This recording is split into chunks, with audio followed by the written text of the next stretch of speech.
The message arrived on a Tuesday morning when most of Earth was still asleep.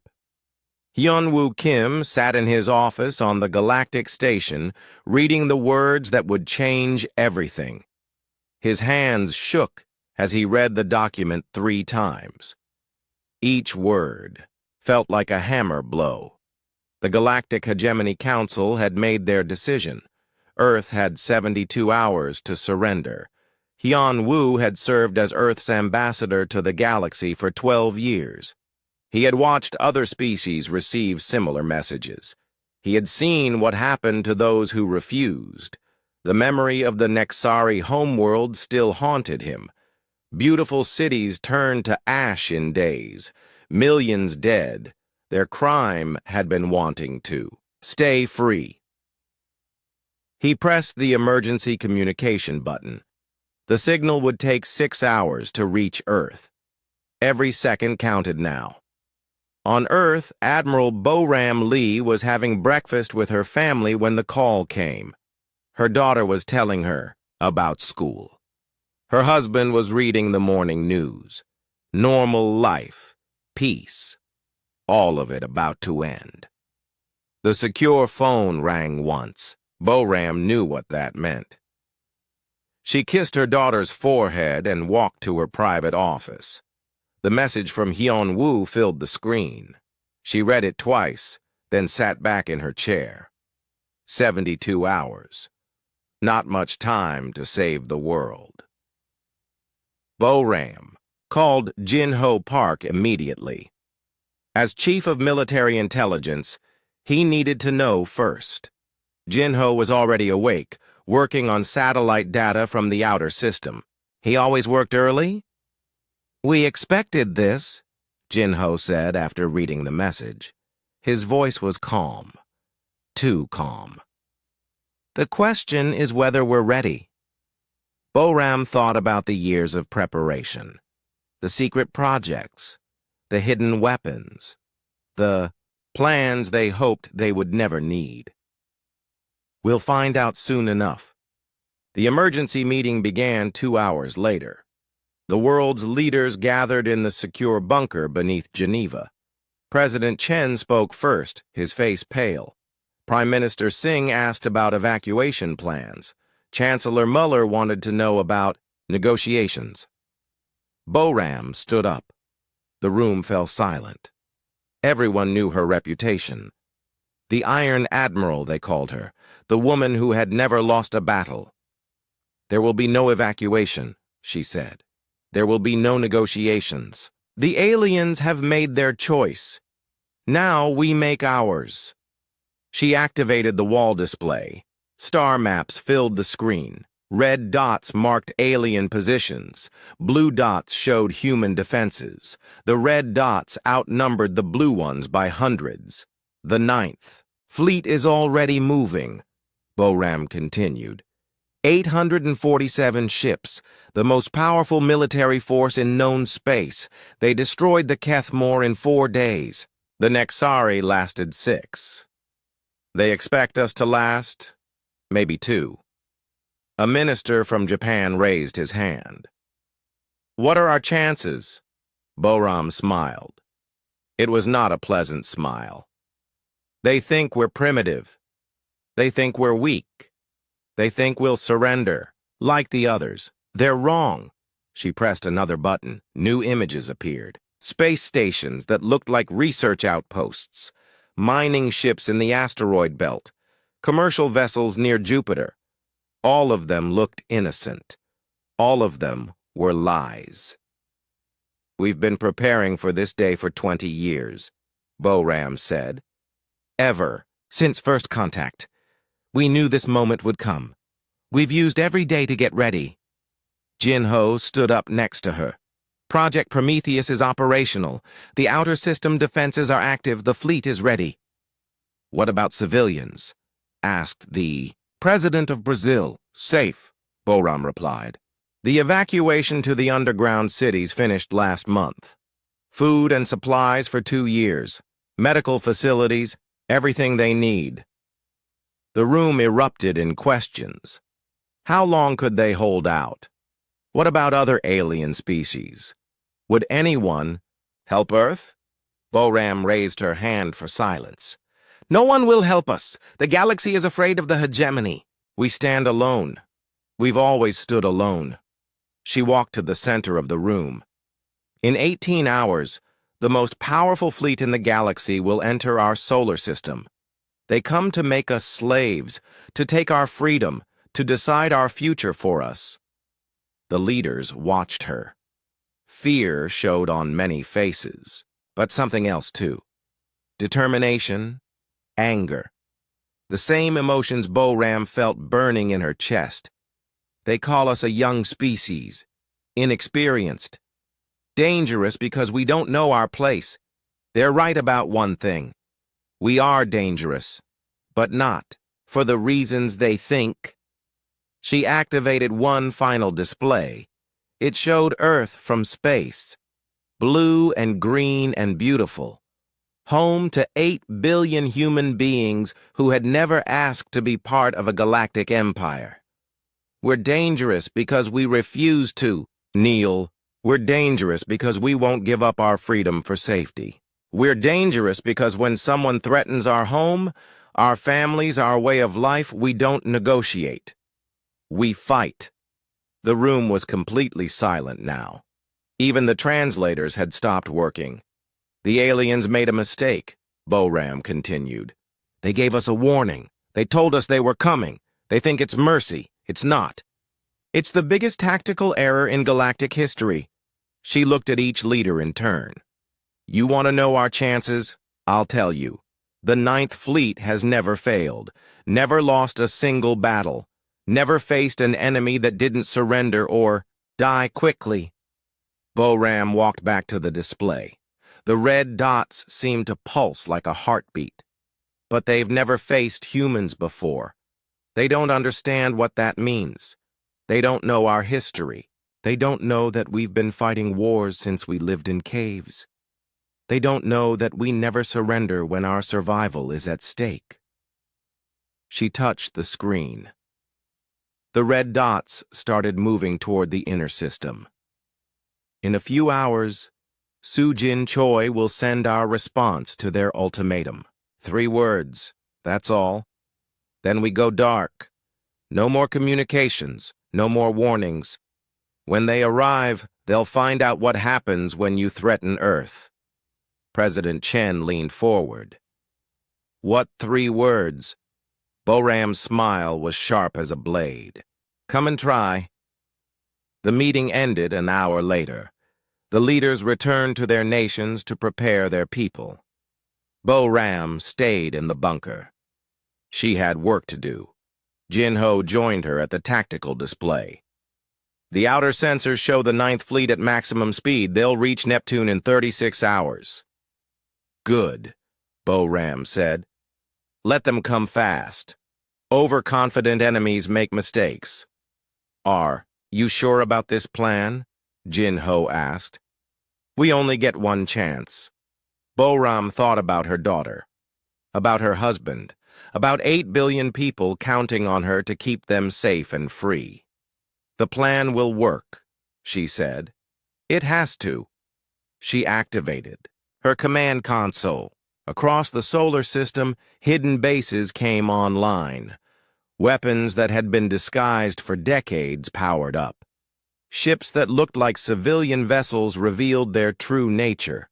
Earth's final warning had been ignored. Now the galaxy would learn what that meant. The Ninth Fleet was coming to conquer primitive Earth. They expected an easy victory. They expected surrender or quick death.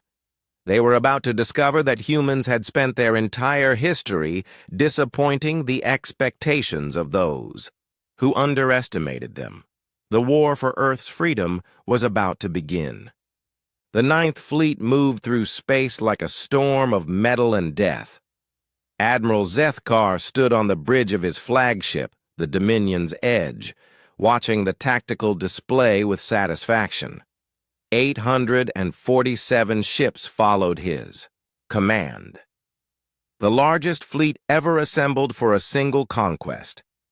Behind him, his tactical officers monitored the approach to the Sol system.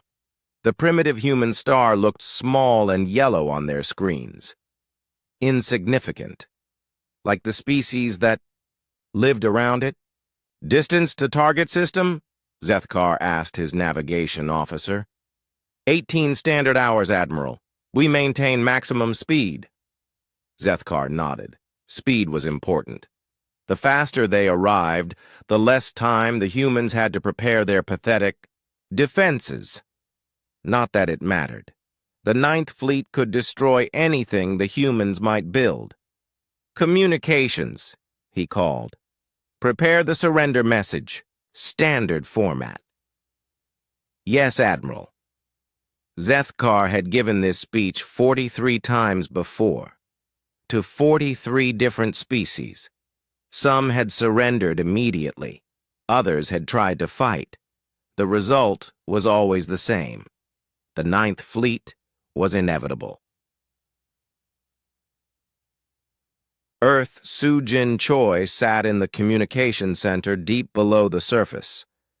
Banks of computers surrounded her. Screens showed data from across the solar system. She was waiting for something specific. "Contact from the alien fleet," her assistant announced. "They're broadcasting on all frequencies."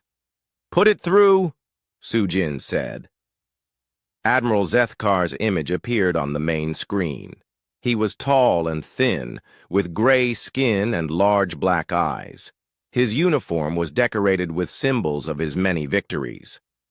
When he spoke, his voice was cold and emotionless. "Primitive species of the third planet, I am Admiral Zethkar of the Ninth Fleet. You have been judged unfit for independent existence. Your expansion threatens galactic stability. Your technology advances too quickly. Your military grows too strong." Sujin listened without expression. The same words spoken to every species before their conquest. "You have one final opportunity to surrender. Open your planetary defenses. Disable your military. Submit to protective custody under the galactic hegemony. You have 1 standard hour to comply." The transmission ended. Sujin's assistant looked at her nervously. "Should we prepare a response?" Sujin smiled. "Yes, a very short one." She activated the emergency broadcast system. Her message would reach every human ship, station, and base in the solar system. It would also reach the approaching alien fleet. "Attention, Ninth Fleet. This is Earth. You were warned. You chose not to listen. There will be no surrender. Come and take what you can." The transmission lasted 15 seconds. Then Earth went silent. No more communications. No more signals. The planet and its defenders disappeared from alien sensors. Admiral Zethkar received the message on his bridge. His officers looked shocked. In 43 previous conquests, no species had ever responded with defiance. Most begged for mercy. Some tried to negotiate. None had told the Ninth Fleet to come and fight. "Scan the system," Zethkar ordered. "I want to know everything about their defenses." The tactical officer worked his console. Data flowed across the screens. "Detecting minimal military presence, Admiral. A few dozen ships scattered through the system. Mostly small vessels. Some mining operations in the asteroid belt. Nothing that poses a threat." Zethkar studied the readings. It matched what they expected. A young species with primitive technology. The humans were probably hiding their civilians and hoping their small fleet could delay the inevitable. Any signs of orbital defenses around the homeworld? "Negative, Admiral. Standard civilian satellites. Some communication relays. No weapons detected." This was perfect. The humans were even weaker than expected. Zethkar had been told they were dangerous because of their rapid technological advancement. The intelligence reports mentioned innovative tactics and unpredictable behavior. None of that was evident now. "Maintain course and speed," he commanded.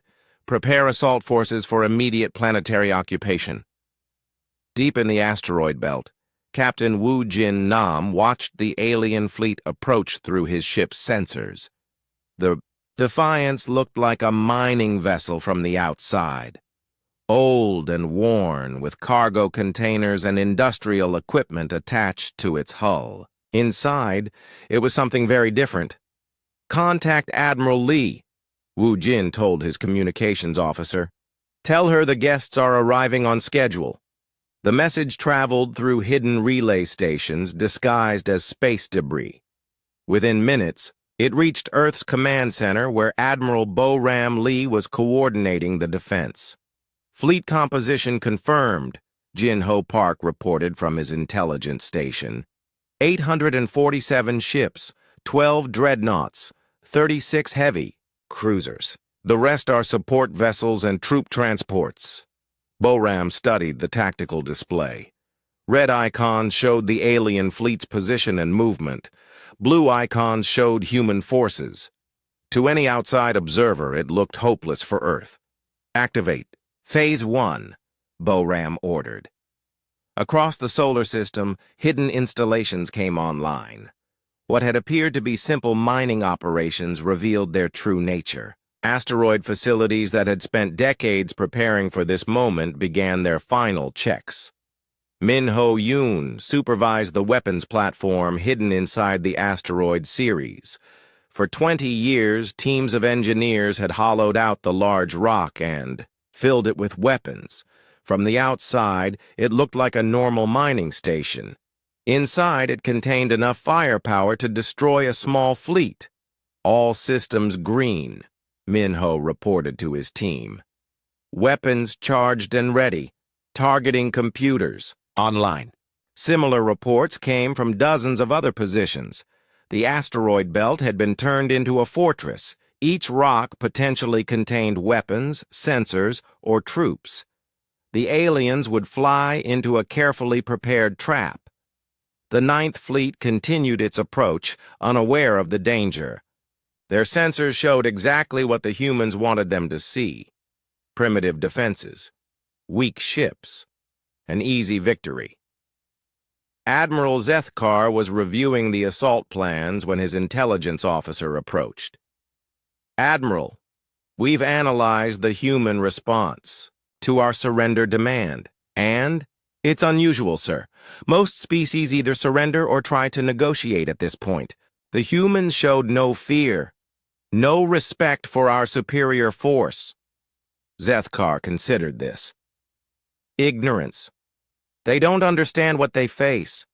When they see the Ninth Fleet in their sky, they'll realize their mistake." "Perhaps, Admiral. But our psychological profiles suggest humans are unpredictable." "All primitive species are unpredictable," Zethkar replied. "That's why they need guidance from superior civilizations." He dismissed the officer and returned to his plans. The fleet would enter the outer solar system in 12 hours. Jupiter's moons would be secured first, providing a staging area for the final assault on Earth. The campaign would last days at most. On Earth, final preparations were complete. The civilian population was safe in underground cities. The military was in position. Every weapon was ready. Every trap was set.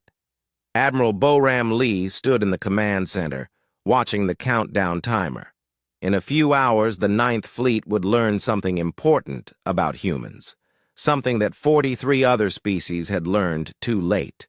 Humans didn't just fight to win, they fought to survive. And when survival was at stake, they became something the galaxy had never seen before. The Ninth Fleet was about to discover what that meant. The first shots of the war came without warning. The Ninth Fleet had just entered Jupiter's orbital space when the research station around Europa suddenly came alive with weapons fire. Haewon Song had been waiting for this moment for 3 years. She commanded what appeared to be a simple scientific outpost studying Jupiter's moon Europa. The station looked peaceful from the outside. Solar panels, research modules, and communication arrays. Nothing threatening. The reality was very different. Hidden beneath the station's innocent exterior were weapons that could crack a moon in half. HFY had been trained for this single moment.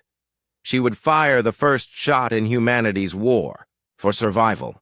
Alien fleet entering optimal range, her weapons officer reported. All stations ready? Yes, Captain. Weapons charged. Targeting locked. HFY watched the tactical display. 12 alien ships were approaching Europa, moving in. Perfect formation. They expected no resistance. Their shields were at minimum power. Their weapons were offline. Fire, she said quietly. The station erupted with light. Particle beams lanced out across space, striking the lead alien vessel. The ship's shields flared and died. Its hull split open like a broken egg. Atmosphere and debris scattered into space. The second volley destroyed 2 more ships before the aliens could react. By the time they activated their weapons and shields, half their squadron was gone. Admiral Zethkar felt the impact through his flagship's deck plating. Emergency alerts filled his bridge. The tactical display showed impossible things. One of his patrol squadrons was under attack near Europa. 6 ships destroyed in the first 30 seconds. Report, he demanded. His tactical officer's voice was confused. The research station, Admiral. It's attacking our ships. A research station. That's impossible. Confirmed, sir. High-energy weapons, military grade. The installation was disguised.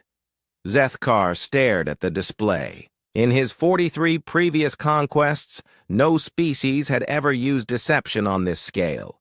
Military installations disguised as civilian targets violated every rule of civilized warfare.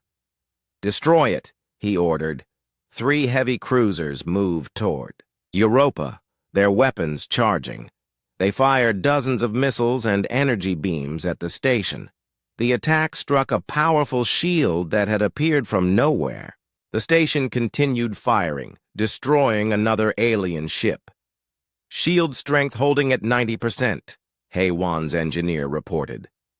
Power plant operating normally. Continue firing. Focus on their command vessel. The battle around Europa was just the beginning. Across the outer solar system, other civilian installations revealed their true nature. Mining platforms in the asteroid belt opened fire on passing alien ships. Communication relays launched missiles. Even shipping containers floating in space turned out to be weapons platforms. Captain Donghyun Kang was waiting near Saturn when his squadron received the attack order. His ship looked like a simple cargo hauler, old and slow, with a hull covered. In shipping containers and industrial equipment. Phoenix Squadron, this is Phoenix 1, he transmitted to his pilots. Drop the disguises. Time to show these aliens what we really are. Across space, 20 cargo ships suddenly transformed. False. Hull plating fell away, revealing sleek fighters underneath. Weapon ports opened. Advanced engines came online. The slow cargo vessels accelerated like bullets. Dong-hyun led the attack on an alien patrol group near Titan. The enemy ships were caught completely off guard. They had detected the approaching cargo vessels, but dismissed them as harmless civilian. Traffic! Weapons free, Dong-hyun announced. Light them up. The human fighters struck like lightning. Their weapons were different from anything the aliens had seen before. Instead of energy beams or missiles, they fired streams of metal projectiles at incredible speed. The alien ship's shields, designed to stop energy weapons, were useless against solid matter moving at significant fractions of light speed. 3 alien ships died in the first attack run. The survivors tried to return fire, but the human fighters were already gone, their stealth systems making them invisible to alien sensors. "This is impossible," Admiral Zethkar's tactical officer reported. "We're detecting human fighters throughout the outer system. They're using technology we don't understand." Zethkar felt something he had never experienced in 43 conquests. Doubt. The humans were not behaving like a primitive species. Their tactics were sophisticated. Their technology was advanced. Their coordination was perfect. "How many ships have we lost?" 37 confirmed destroyed, Admiral. 15 more damaged. 37 ships lost in the first hour of combat. More than some entire wars, and they hadn't even begun the main assault yet. Dr. Youngmi Bei worked frantically in her laboratory deep beneath Earth's surface. As chief scientist for Project Prometheus, she had spent 15 years developing the weapons now being used against the Ninth Fleet. "Particle beam efficiency is optimal," she reported to Admiral Lee. "The kinetic projectile systems are performing beyond specifications. Shield harmonics are disrupting alien defenses as predicted." "What about their response?" Admiral Lee asked through the communication link. "They're confused. Their weapons are designed to fight other energy-based systems. Our kinetic weapons and shield frequencies are outside their combat doctrine." Young Mai had studied captured alien technology for years. She understood their strengths and weaknesses better than they did. Every human weapon had been designed to exploit specific flaws in alien defenses. The battle was spreading throughout the solar system. At Ganymede, another research station commanded by Captain Jamin Seo was holding off 6 alien cruisers. Near the asteroid belt, mining platforms were launching surprise attacks on alien supply ships, but the real surprise was still coming. Captain Wu Jin Nam received the signal he had been waiting for. His ship, the Defiance, had been shadowing the alien fleet since they entered the solar system. The aliens knew he was there. They had detected his ship on their sensors. They thought he was just another primitive human vessel keeping its distance from superior forces. They were wrong. "All stations, battle ready," Wu Jin announced to his crew. "Drop stealth protocols. Show them what we really are." The Defiance suddenly changed. Its disguised hull fell away like a molting snake. Weapon ports opened across its surface. Advanced engines came online. The ship that had appeared to be a simple mining vessel revealed itself as one of the most advanced warships ever built. "Target the alien flagship," Wu Jin ordered. "Full spread of torpedoes." The Defiance fired a dozen projectiles that moved too fast for alien sensors to track. They struck Admiral Zethkar's ship before the aliens even knew they were under attack. "Direct. Hit on their command section," the weapons officer reported. "Significant damage to their bridge." Admiral Zethkar was thrown to the deck as his flagship shuddered. Emergency lights flickered. Damage reports flooded his command center. "Hull breach on decks 12 through 15, his engineer reported. "Command systems operating on backup power." "How did they get so close?" Zethkar demanded. "Unknown, Admiral. The ship was on our sensors for hours. It appeared to be a simple mining vessel. Another deception. Another lie. The humans were fighting a war based entirely on misdirection and surprise. Nothing was what it seemed. Every assumption the Ninth Fleet had made was wrong. All ships, defensive formation, Zethkar ordered. Begin full systematic scan of all objects in the system. I want to know what else is hiding out there. The scans revealed the truth. The asteroid belt was full of hidden weapons. Jupiter's moons were armed fortresses. Saturn's rings contained mobile defense platforms. The entire solar system was a trap. "Admiral," his intelligence officer said quietly, "we may need to reconsider our assault strategy." Zethkar looked at the tactical display. In 2 hours of combat, he had lost over 50 ships. The humans had revealed capabilities that their intelligence reports said they didn't possess. Worse, this was clearly just the beginning. The main human fleet hadn't even engaged yet. For the first time in his career, Admiral Zethkar wondered if the Ninth Fleet might not be strong enough for this mission, but retreat was not an option. The galactic hegemony was watching. Failure would mean disgrace worse than death. The Ninth Fleet would continue the attack. Even if it meant destroying every ship in the fleet, Earth would fall. The humans had drawn first blood. But the real battle was just beginning. Admiral Bo-Ram Lee stood before the massive tactical display in Earth's command center. The solar system spread out before her like a three-dimensional chessboard. Red dots showed alien positions. Blue dots marked human forces. The moment she had planned for 20 years had finally arrived. "All stations report ready," Jin-Ho Park announced from his intelligence console. Bo-Ram nodded. The first phase of the battle had gone perfectly.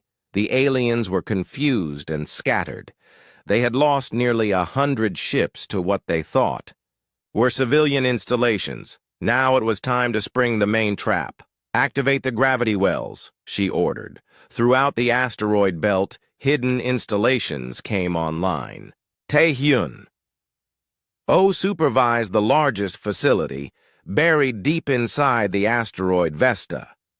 For 15 years, teams of engineers had worked to install massive gravity generators throughout the belt. The project had cost more than all of Earth's military. Budgets combined. Gravity wells 1 through 27 active, Taehyun reported. Field strength at maximum. Hyperspace is completely blocked within the inner system. The effect was immediate. Admiral Zethkar's navigation officer suddenly looked up from his console with panic in his large black eyes. "Admiral, hyperspace engines are offline. Some kind of gravitational interference." "What do you mean offline?" "We cannot enter hyperspace, sir. Something is preventing fold space formation."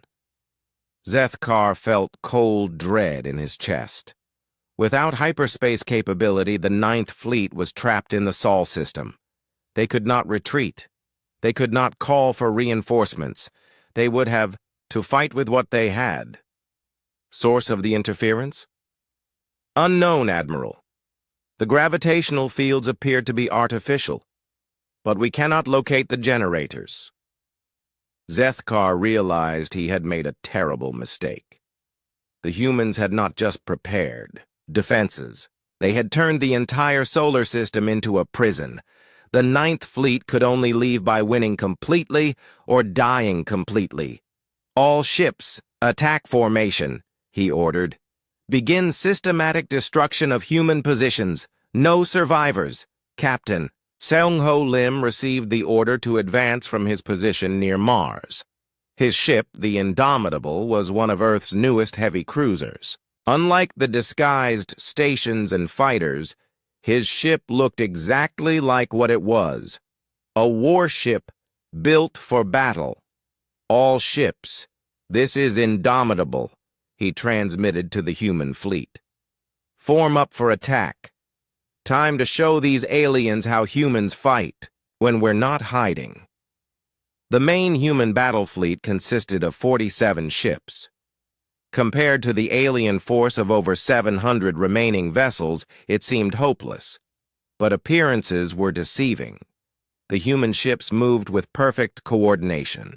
Where alien vessels relied on formation protocols programmed centuries ago, human ships adapted in real time. Each captain made decisions based on immediate tactical situations.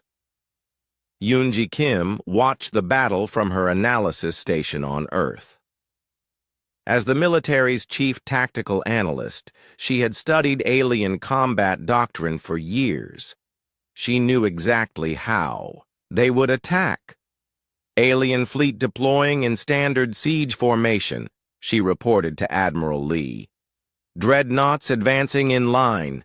Cruisers providing support. They're following Pattern 7 from their tactical manual.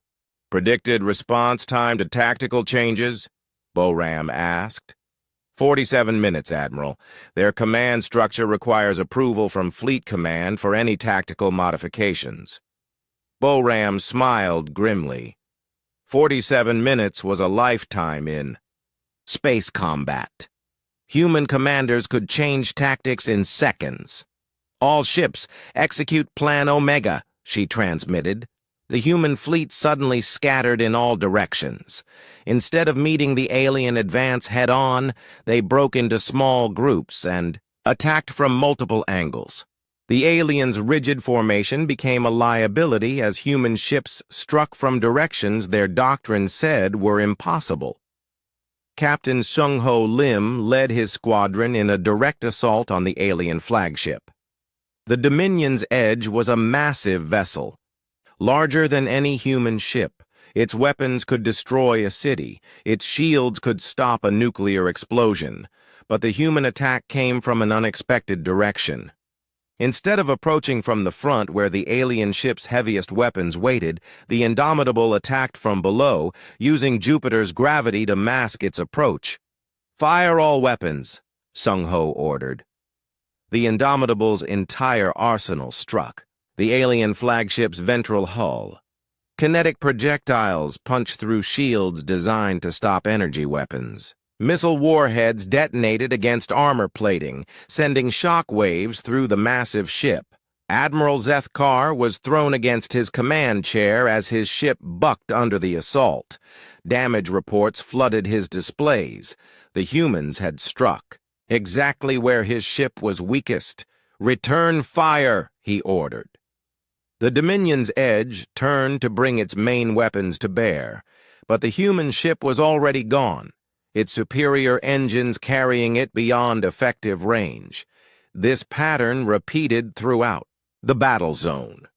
Human ships would strike quickly and retreat before the aliens could respond. Their hit-and-run tactics frustrated the alien commanders who were trained for direct, honorable combat. "This is not warfare," Admiral Zethkar's tactical officer protested. "This is cowardice." "No," Zethkar replied quietly. "This is intelligence." He was beginning to understand. The humans were not trying to defeat the Ninth Fleet in direct combat. They were using superior tactics and technology to gradually wear down alien forces. Every human attack was precisely calculated for maximum damage with minimum risk. Captain Chang Min Seo commanded the experimental ship Retribution from his position near Saturn. His vessel was smaller than most human warships, but it carried something special, the first functional antimatter weapon ever built by human hands. "Target identified," his weapons officer reported. 3 alien dreadnoughts in close formation. Chang Min studied the tactical display.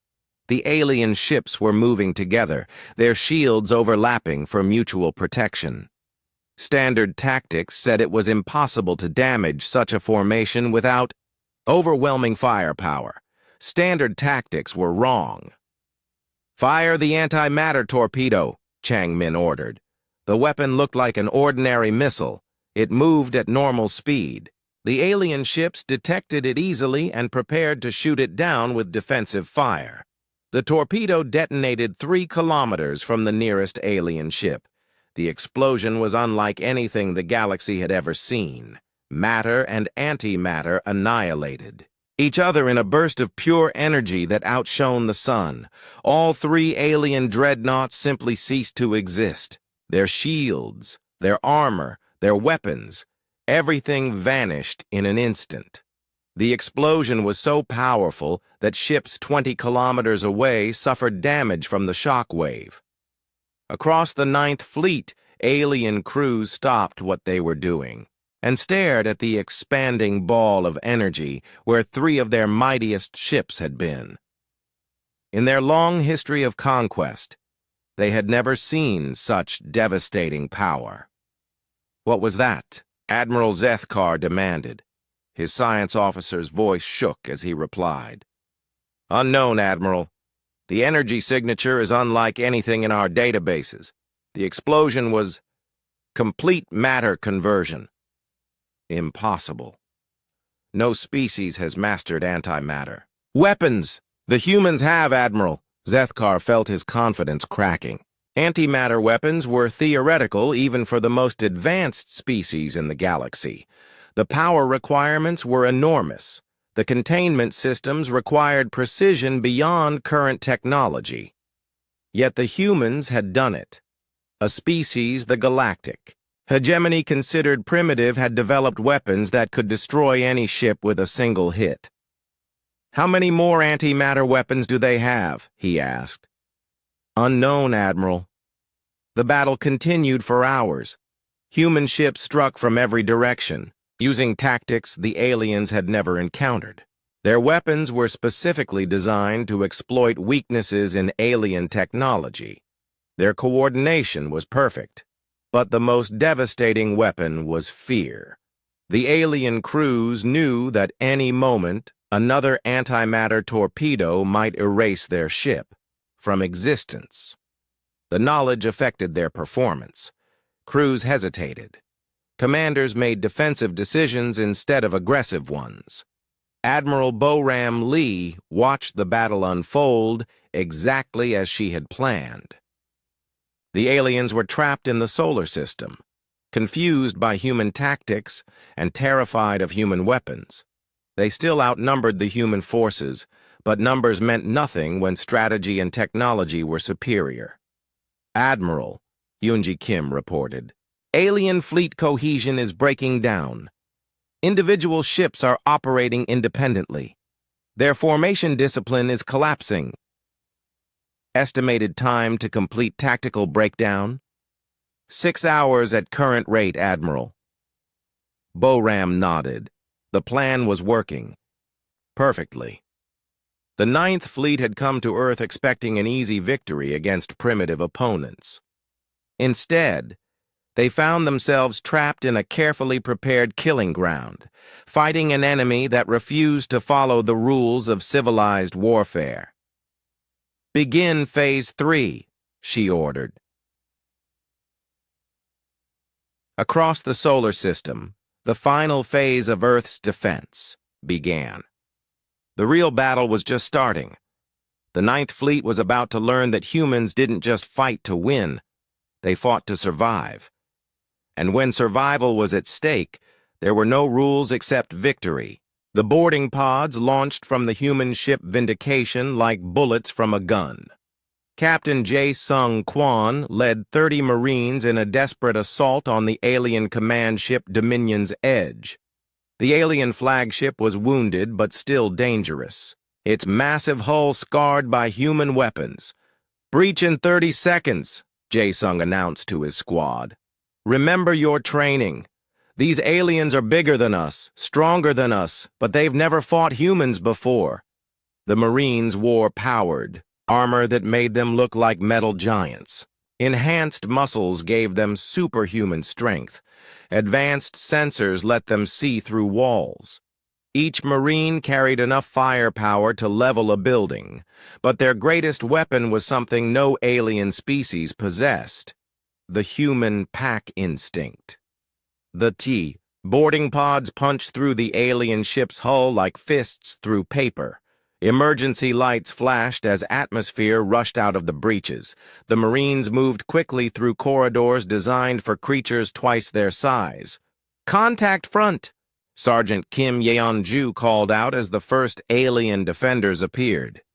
The enemy soldiers were tall and thin, with gray skin and large black eyes. They carried energy weapons that could burn through steel. Their movements were precise and mechanical, following combat protocols drilled into them for decades. They had never fought humans before. Jae-Sung's squad hit them like a storm. Where alien soldiers fought as individuals, the humans moved as a single organism. They covered each other's advances, shared target information instantly, and adapted their tactics based on split-second observations. Suppressive fire left side, Jae-sung ordered. 3 Marines immediately laid down covering fire while 2 others flanked the alien position. The aliens trained for formal dueling combat had no response to such coordinated aggression. The fight was over in minutes. 6 alien soldiers lay dead without inflicting a single human casualty. "Move to secondary objective," Jae-sung commanded. "We need to reach their command center." Deep in the asteroid belt, combat engineer So-Young Jang was executing her own mission. Her team had spent hours infiltrating the alien fleet's communication relay ship. The vessel was lightly defended. Its crew focused on maintaining contact between scattered alien forces. Charges placed on the primary communication array, her demolition specialist reported. "Good," So-Young replied. "Plant the virus in their secondary systems, then we blow everything and get out." The virus was a masterpiece of human programming. It would spread through the alien communication network, causing errors and delays in their coordination. More importantly, it would make alien commanders doubt the information they received. "Virus uploaded," her communications expert announced. "It's already spreading to other ships." So-Young smiled behind her helmet visor. The aliens relied heavily on centralized command and control. Their ships couldn't operate effectively without constant communication with fleet headquarters. Cut those links, and their perfect formations would collapse into chaos. "Blow the charges, time to leave." The explosion ripped through the alien ship's communication arrays. Secondary explosions spread as power conduits overloaded. Within minutes, the entire vessel was dead in space, its crew trapped in a metal tomb. Across the fleet, alien commanders suddenly found themselves unable to communicate with their superiors. Orders were delayed or garbled. Status reports arrived. Hours late or not at all. The perfect discipline of the Ninth Fleet began to crack. Admiral Zethkar felt his control slipping away. His flagship's communication systems were damaged. Half his fleet couldn't receive orders. The other half was reporting impossible things. "Admiral," his tactical officer said, "the humans appear to be boarding our ships." "Boarding? That's insane. No civilized species engages in boarding actions." "Nevertheless, Admiral, we've lost contact with 7 vessels. The last transmissions indicated internal fighting."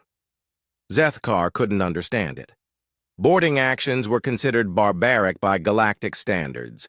Military vessels were fortresses in space, not targets for primitive hand-to-hand combat.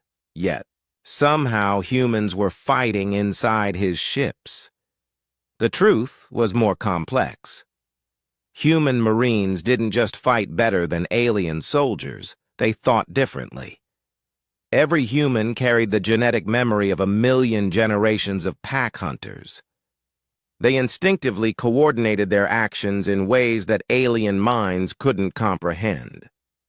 Captain Changmin Seo's ship Retribution launched another antimatter torpedo. The weapon streaked across space toward a cluster of alien cruisers, but this time, the aliens were ready.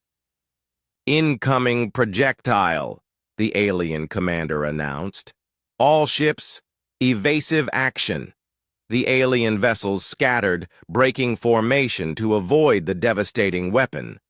The torpedo detonated harmlessly in empty space, its incredible energy lighting up the void without hitting anything. "They're learning," Changmin's weapons officer observed. "Good," Changmin replied. "Let them spread out. It makes them easier targets for conventional weapons." He was right. The alien fleet's fear of antimatter weapons was forcing them to abandon their tactical formations.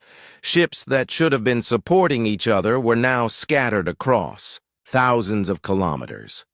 They were safer from antimatter attacks, but vulnerable to everything else. "All ships, target the isolated vessels," Changmin ordered. "Hit them while they're separated." Human fighters swarmed the scattered alien ships like wolves attacking a broken herd. The aliens tried to reform their formations, but human jamming made coordination impossible. Strategist Hai-Jin Moon watched the battle from Earth's command center. Her job was to analyze alien behavior and predict their next moves. What she saw both impressed and worried her. "Admiral Lee," she called, "the aliens are adapting faster than expected. They're learning from each engagement." "How long before they develop effective countermeasures?" Boram asked. "Hard to say. Their individual ships are becoming more dangerous, but their fleet coordination is breaking down. It's a trade-off." Hai-Jin studied the tactical displays. Each alien captain was starting to fight independently, making decisions based on immediate threats rather than fleet-wide strategy. In some ways, this made them more dangerous. Human surprise tactics were less effective against opponents who could adapt quickly, but it also made them more human-like, and humans had been fighting other humans for thousands of years. "Recommend we shift to Phase 4, Hai-Jin suggested. "Individual ship duels instead of fleet actions." Boram considered this. Phase 4 was the riskiest part of their strategy. It meant abandoning their advantage in coordination and fighting the aliens on more equal terms. But it might be their only option. "Do it," she decided. Captain Jae-Sung Kwan's Marines had fought their way to the Dominion's Edge Command Center. The corridors were filled with smoke and debris. Emergency lights cast eerie shadows on the walls. The alien crew was in full retreat. "Blast." "Dodder ahead," Sergeant Kim Yeonju reported. "Sealed tight." "Thermal charges," Jae-Sung ordered. "Blow it." The explosion echoed through the ship's corridors. The blast door, designed to withstand weapons fire, couldn't resist directed thermal energy. It glowed white-hot and collapsed inward. Beyond the door lay the alien command center. Admiral Zethkar stood at the central console, surrounded by his senior officers. The aliens were armed but seemed reluctant to fight. "Surrender," Jae-Sung announced through his suit's speakers. "Your ship is dead. Your fleet is scattered. End this now." Admiral Zethkar looked at the human Marines with a mixture of fear and fascination. These creatures were smaller than his own soldiers, yet they had fought through his entire ship.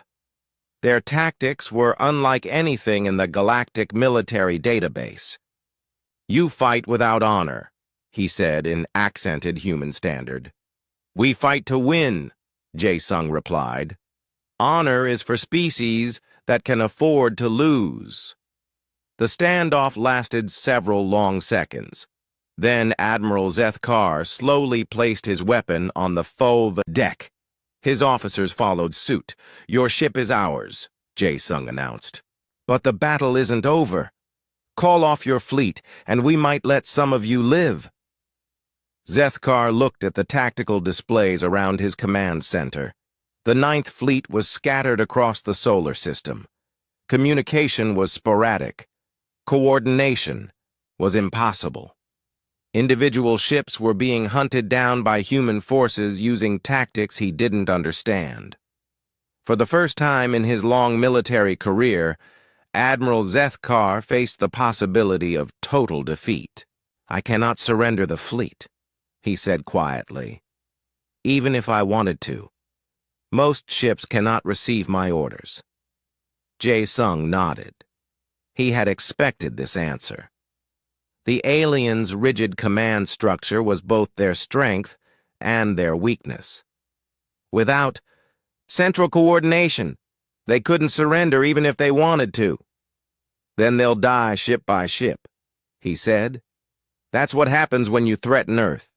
The battle for the Dominion's Edge was over, but across the solar system, hundreds of alien ships continued fighting. Each one would have to be destroyed or captured individually. The Ninth Fleet had come to conquer Earth. Instead, They were learning what it meant to face humanity's greatest weapon. Not their technology or their tactics, but their absolute refusal to surrender when their survival was at stake. The war was far from over. The alien assault on Earth began at dawn. 300 surviving ships of the Ninth Fleet, scattered and desperate, made their final attack on humanity's homeworld. They had nothing left to lose. Their communications were down. Their formations were broken. Their admiral was captured, but they still had enough firepower to crack a planet. Commander Il-sung Choi watched them approach from his position on Luna Station. The orbital defense platform was humanity's last line of protection, a massive fortress built into the moon's surface. For decades, engineers had carved tunnels and weapon bays deep into Luna's rock. Alien fleet approaching Earth orbit, his tactical officer reported. 312 ships. Estimated time to firing range, 47 minutes. Il-sung activated the defense grid. Across Earth's orbital space, hidden weapons platforms came online. Satellites that had pretended to be communication relays revealed massive particle cannons. Space stations that appeared to study weather unveiled missile batteries. "All stations, this is Luna Command," Il-sung transmitted. "Weapons free. Protect the homeworld." The first exchange came when the alien vanguard entered the outer defense perimeter. 50 alien ships faced 200 concealed weapons platforms. The aliens expected overwhelming victory against primitive orbital defenses. They were wrong. The platforms opened fire simultaneously. Streams of accelerated particles crossed space at light speed. Kinetic projectiles launched from hidden rail. Guns! The alien shields, already weakened from days of fighting, collapsed under the coordinated barrage. 15 alien ships destroyed in the opening volley, the tactical officer reported. Remaining vessels are dispersing. Il-sung nodded grimly. The orbital defenses were powerful, but they had limited ammunition. Each shot had to count. Target their command ships first. Cut off their coordination. Captain Junseo Park received the attack order while his squadron waited behind Earth's moon. His ships were the planet's mobile defense force, the last human. Vessels between the aliens and 8 billion civilians below. "All ships, this is Defender 1, he transmitted. "Time to earn our pay. Protect Earth." His squadron consisted of 24 ships, each one representing humanity's finest engineering. They were outnumbered more than 10 to 1, but they had advantages the aliens couldn't understand. They were fighting for their home. The human ships swept around Luna in perfect formation, striking the alien fleet from an unexpected angle. Where the aliens expected to face fixed orbital defenses, they found mobile warships that fought with desperate courage. Captain Mi-kyung Lee commanded the heavy cruiser Vindication from the center of the battle. Her ship had been in continuous combat for 18 hours. Its hull was scarred by energy weapons. Its shields flickered with each impact, but her crew was unbroken. "Target the alien carrier," she ordered. "All weapons, full spread." The Vindication's arsenal struck the massive alien vessel like a hammer blow. Antimatter torpedoes punched through its shields. Kinetic projectiles shattered its armor. The carrier, larger than a city block, broke apart in a chain of explosions. Direct hit! Enemy carrier destroyed! Similar scenes played out across Earth's orbital space. Human ships, fighting with the fury of cornered animals, took terrible risks to destroy alien vessels. Some succeeded. Others died in the attempt. Aliens found themselves fighting an enemy that simply refused to be defeated. Every time they destroyed a human ship, 2 more appeared. Every time they gained tactical advantage, human commanders changed their tactics. Admiral Zethkar watched the battle from his prison cell aboard the captured Dominion's edge. Captain Jae Sung Kwan had allowed him to observe the tactical displays, perhaps hoping the alien commander would order his fleet to surrender. "Your ships are dying," Jae Sung said quietly. "Hundreds of crews are dead because you won't end this." Zethkar studied the battle reports. The Ninth Fleet was being systematically destroyed. Ships that had conquered dozens of worlds were dying. In Earth's orbital space, their crews fighting to the last breath. "They cannot surrender," he replied. "It is not in their programming. Then they'll all die." "Yes," Zethkar said sadly. "They will all die, just as my species died when the hegemony conquered us 300 years ago. The difference is that humans refuse to be conquered." He looked at the tactical display showing the battle around Earth. "In 43 conquests, I have never seen such resistance. Other species surrender when defeat becomes inevitable. Humans fight harder." Jae Sung followed his gaze. "We're not fighting for conquest or glory. We're fighting for the right to exist as free beings." "I am beginning to understand that," Zethkar admitted.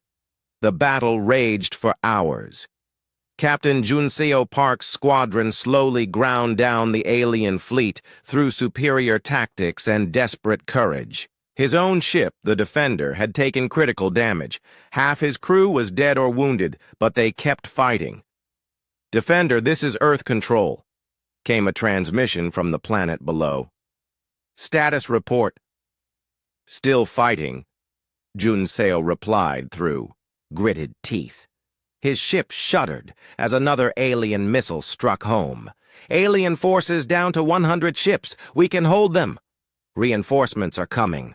Aurora Squadron is launching from Mars." Junseo almost laughed. Aurora Squadron consisted of 10 ships. Against 100 alien vessels, they would be slaughtered within minutes. But 10 more ships meant 10 more chances to protect Earth. Every human crew that died bought time for the civilians below. "Understood. We'll keep the door open for them." The alien fleet began to break up. Individual captains, cut off from central command, started making independent decisions. Some tried to ram their ships into Earth's surface. Others focused on destroying human military targets. A few attempted to escape the solar system.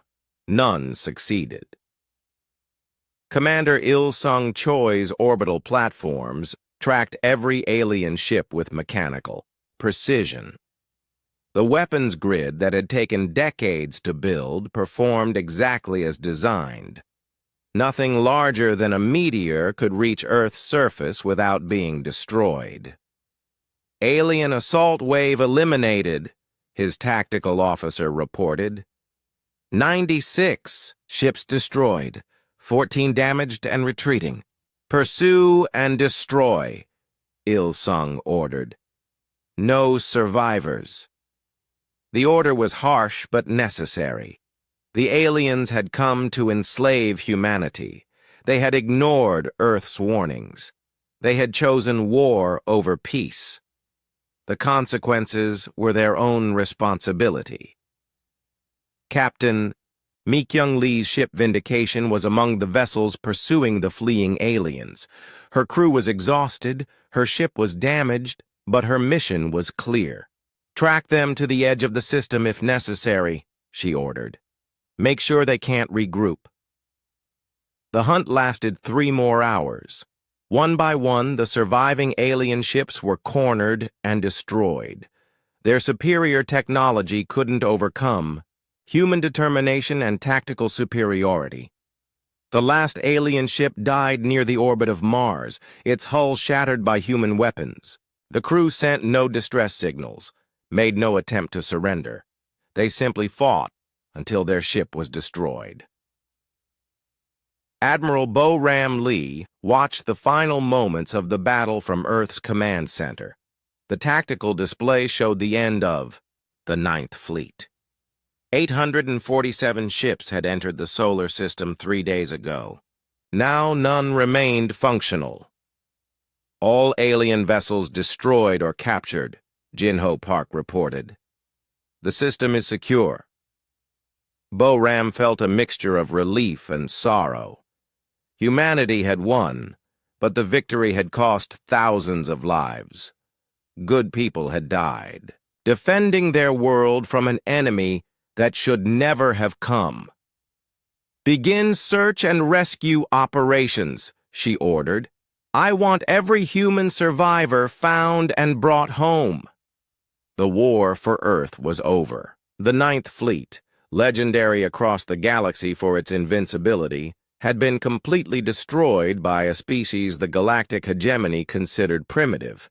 But Bo-Ram knew this was only the beginning. When the hegemony realized what had happened, to their elite fleet, they would send everything they had. Earth had won the first battle. The real war was still coming. For now, though, humanity could rest. They had proved something important to themselves and to the galaxy. Humans could not be conquered by force. They could not be intimidated by superior numbers. They could not be broken by any enemy that threatened their freedom. The Ninth Fleet had learned this lesson too late. Their silence would teach it to the galaxy. The final remnants of the Ninth Fleet had gathered near Saturn's rings like wounded animals seeking shelter. 47 ships, all that remained of the galaxy's most feared military force, formed a desperate defensive circle around their last, functional carrier. The massive vessel hung in space like a dying giant, its hull blackened by human weapons. Inside its armored belly, 3,000 alien survivors waited for the end they knew was coming. Captain Kyung-Ho An studied the alien formation from the bridge of his destroyer, the Relentless.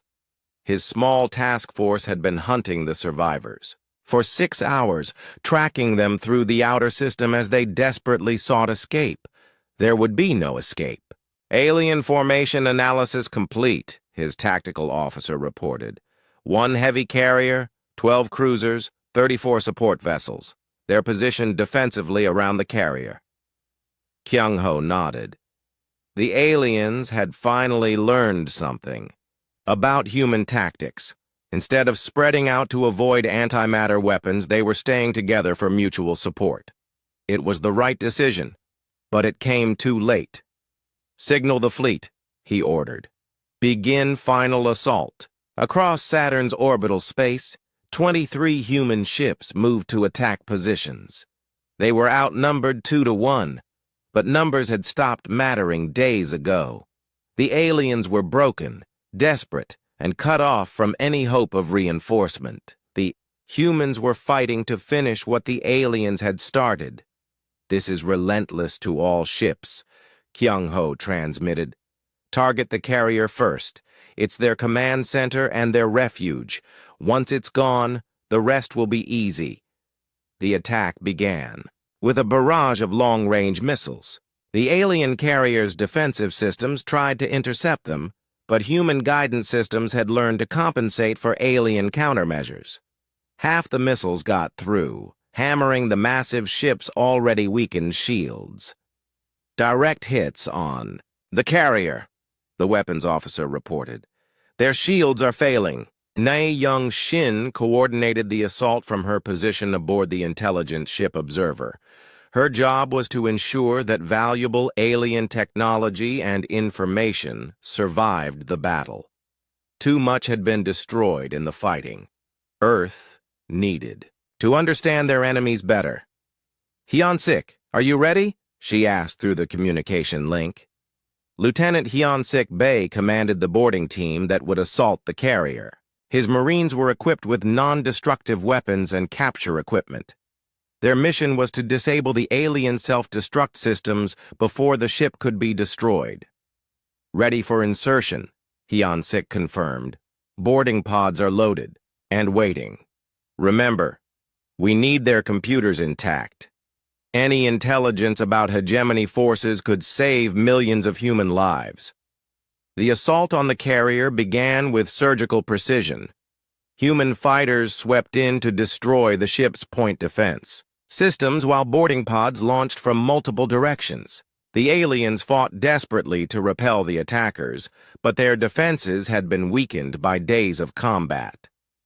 Heon 6 pod punched through the carrier's hull near the engineering section. His team moved quickly through corridors filled with smoke and emergency lighting. The alien crew was in full retreat toward the ship's core.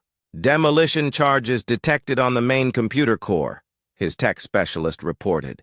The aliens are trying to destroy their databases. Stop them, Heon 6 ordered. Use whatever force necessary.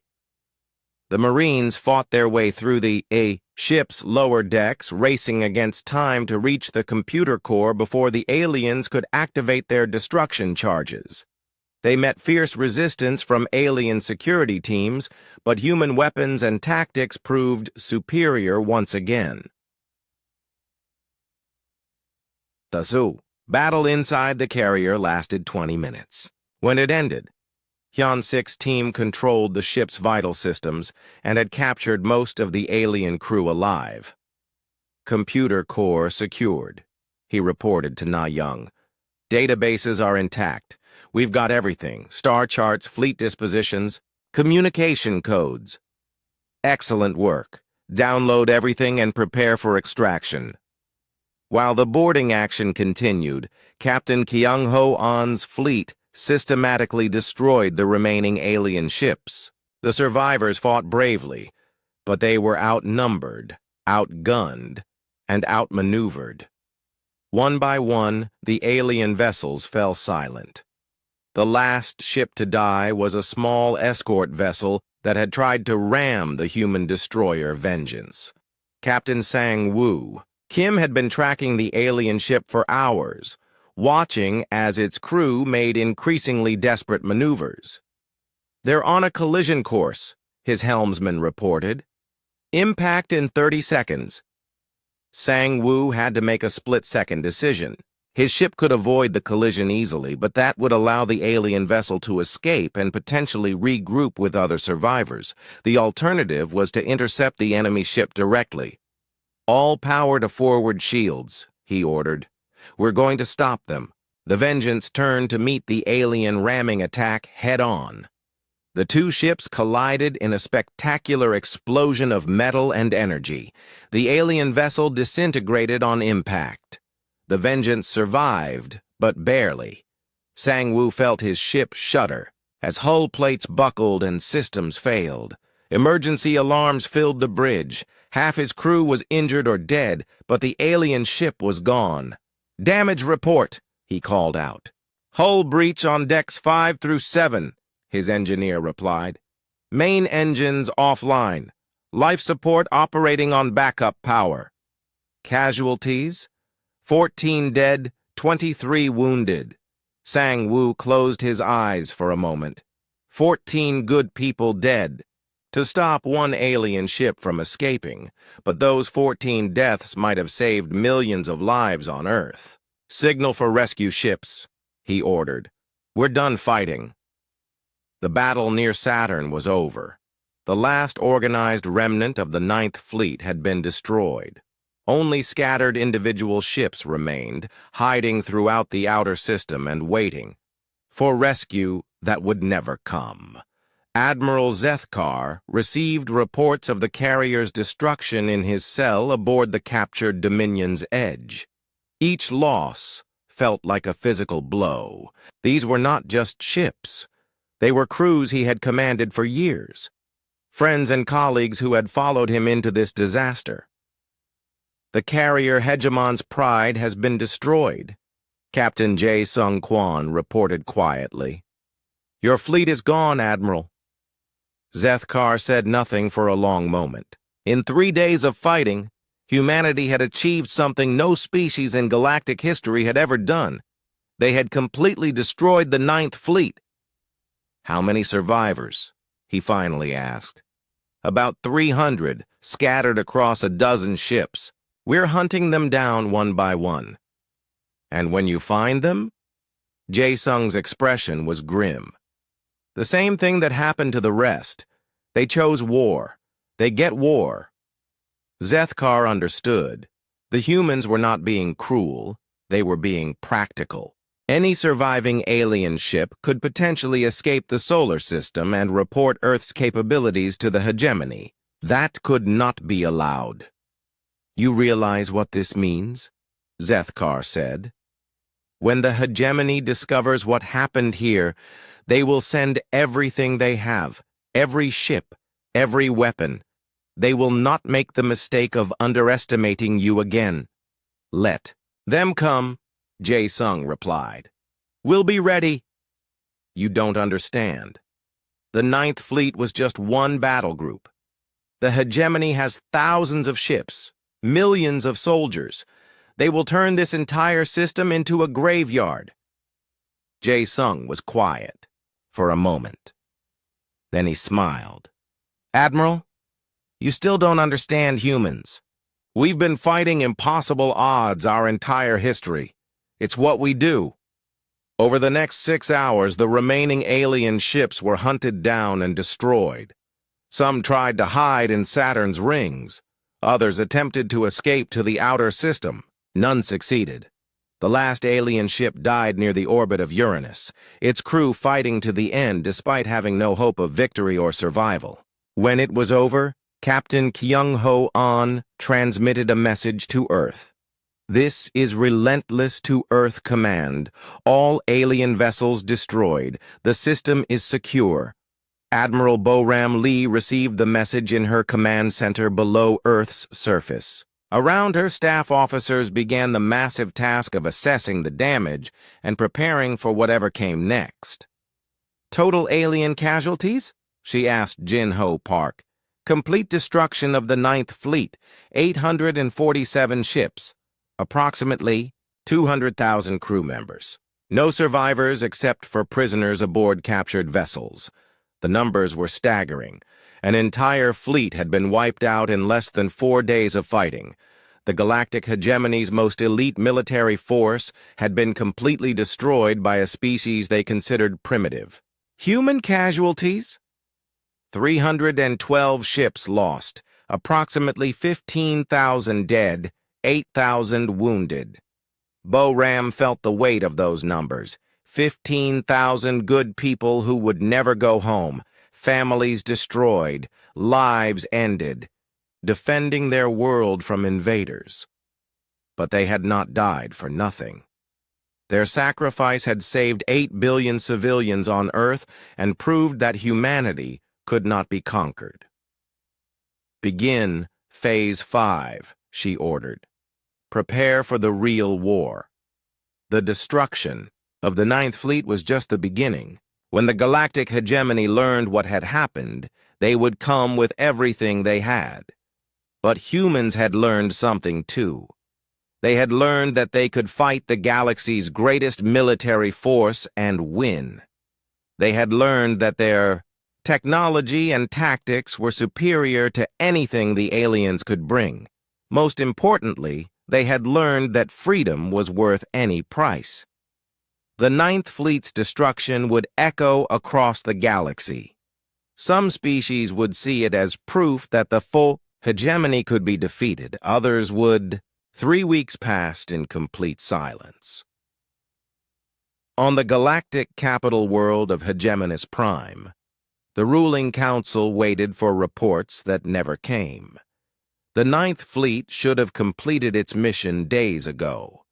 The conquest of Earth should have been a simple operation, another primitive species brought under hegemony control. Instead, there was nothing. No victory reports, no status updates, no communication of any kind. Counselor Vextar paced the marble floors of the council chamber, his anxiety growing with each passing day. As the architect of Earth's conquest, he would be held responsible if something had gone wrong. Still no word from Admiral Zethkar? He asked his aide. Nothing, Counselor. The fleet entered the Sol system 23 days ago. We have received no transmissions since. Vexitar felt cold dread in his chest. The Ninth Fleet had never failed. In 4 decades of service, they had conquered every target assigned to them. Their communication systems were the most advanced in the galaxy. For them to go completely silent was impossible, unless they were all dead. On the human colony world of New Geneva, Ambassador Hyeon Woo Kim sat in his office reading intelligence reports. The alien diplomatic station had been unusually quiet since the Ninth Fleet's departure. No meetings, no communications, no attempts to contact him. They were waiting for news that would never come. Hyun Woo activated his secure communication system and sent a brief message to Earth. 3 words, as agreed upon in the contingency plans. Package delivered safely. The message would tell Admiral Lee that the galaxy still had no idea what had happened to their elite fleet. The deception was holding. On Earth, the cleanup continued. Thousands of pieces of alien wreckage floated throughout the solar system. Salvage teams worked around the clock to recover useful technology while destroying anything that could be tracked by alien sensors. Jin-Ho Park supervised the intelligence analysis from his office beneath Geneva. 3 captured alien ships had provided a treasure trove of information about hegemony military capabilities, fleet dispositions, and strategic plans. The intelligence is beyond our best estimates, he reported to Admiral Lee. The hegemony has over 10,000 ships scattered across 47 sectors, but most of them are patrol vessels and garrison forces. Only about 2,000 are true combat ships. Boram studied the star charts captured from alien computers. Red dots marked hegemony bases and fleets throughout known space. The scale was intimidating but not hopeless. What about their response capabilities? Interesting. Their military doctrine assumes that any serious threat would come from another major power, the Nexari Confederation or the Kethmore Republic. They have no contingency plans for a species like humans. Jin-Ho highlighted several sections of the galactic map. Most of their forces are positioned along the borders between major powers. The interior sectors are lightly defended. They never expected an attack from a newly contacted species. How long before they realize something is wrong? The Ninth Fleet was due to report in 4 days ago. Standard protocol requires a status check after 1 week of silence. They'll probably send a reconnaissance force within the next few days. Boram nodded. Phase 6 was already underway. The asteroid belt had been turned into an even more elaborate trap. Every piece of alien wreckage had been carefully positioned to tell a specific story. When the hegemony sent ships to investigate, they would find evidence of a massive battle, debris from both human and alien vessels scattered throughout the system, signs of desperate fighting and mutual destruction.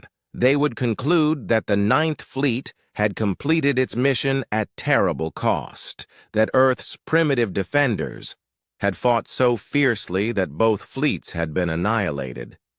It was a lie that would buy humanity precious time. Dr. Young Mi Bei worked in her laboratory deep beneath Earth's surface, analyzing captured alien technology. The enemy's weapons and shields were impressive but flawed. Their energy-based systems were vulnerable to kinetic attacks. Their rigid tactical doctrine left them helpless against adaptive human strategies. We can duplicate most of their technology within 6 months, she reported to the Defense Council. But more importantly, we can improve it. Their designs are centuries old. They've stopped innovating. What about their advantages? Raw numbers mostly, and industrial capacity.